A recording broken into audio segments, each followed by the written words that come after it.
Thank you. Okay, well, what you've touched on there is getting rid of stuff, toxins. Now, I've understood that the body actually generates a great deal.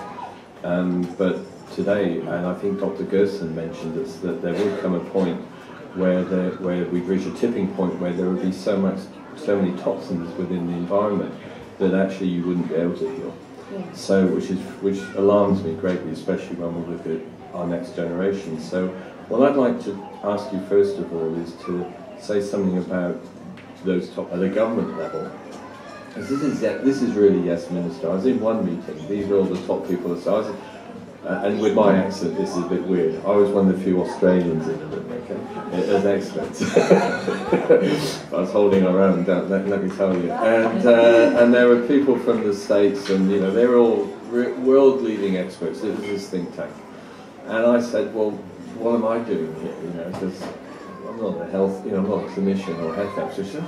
This person said, oh, we don't talk about patients or health at this level. What are you talking about? Power. She said, it's all about power. Not even money, but money drives power. So it's the power base on who controls what we get as health. So there are different groups. There's, the people who manufacture the stuff and dispense it legally, and there's those that diagnose legally and prescribe legally because no one else can. And then there's the other power brokers who pay, and that's not us at the moment, because people pay for on our behalf. We give our consent to governments and insurance companies. Look after me. I know you'll do the best. And so they're saying you're in the room because you reckon that the internet's going to actually join everyone up into communities of common interest around chronic disease management, and they're going to get power.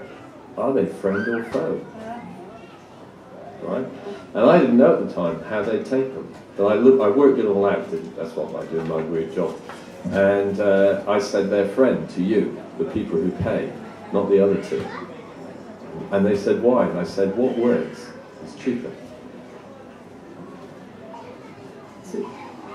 So they said, okay, we better make friends with them. Let's start working. So the whole policy around healthcare will shift a lot more. I mean, it's never going to be clean cut because the other two are pretty powerful. They're not at the scene, so they'll want to influence it. But basically, they want to do it. And one of the big worries about, I've just been asked over the last couple of months to come up with, the health system is broken. It's acknowledged it's broken. It can't be repaired anywhere in the Western world. I can't acknowledge. I facilitated a discussion like this in Sydney a month ago, and I had everyone on the stage who acknowledged that A, it's broken. No one's got a solution in the Western world because it's beyond the point of being able to pay for it. Okay, and the costs are going up. Chronic disease is a plague proportion, and getting worse. Can't manage that. They end up being acute. Acute is $10,000 a night in the PH hospital here. Okay. So we're broke. We can't afford to run hospitals. We won't build any more in this state or others that we pay for. They'll be private. So you've got this huge escalation of problems, and the tipping point now, which is acknowledged in the United States by the Obama, the Cancer Council that actually, interestingly, Bush set up. So it's pretty right wing. So we're expecting a fairly institutional supportive message. But what came out of it for the first time, not just acknowledging that in our lifetime, for the males in here, half of us will have cancer. For the females, 1 in 3. This lifetime. But now we knew that.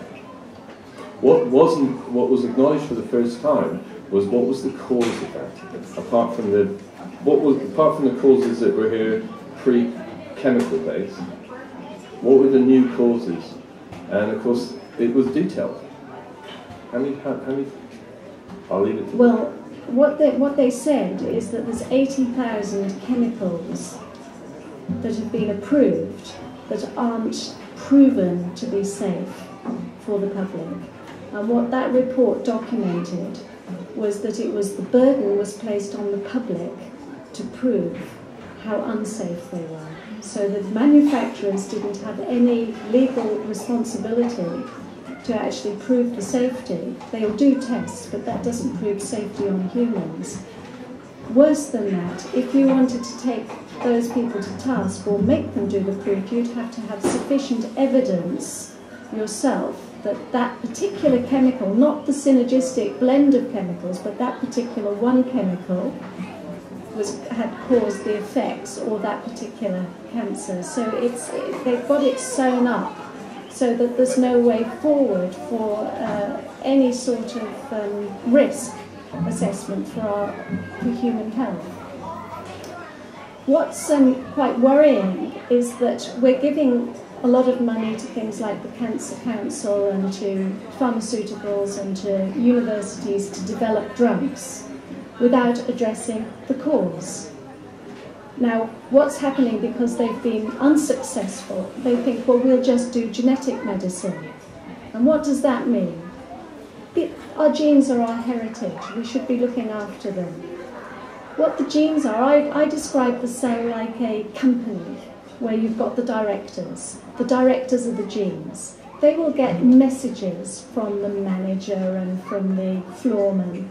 And according to those messages, the directors will make instructions.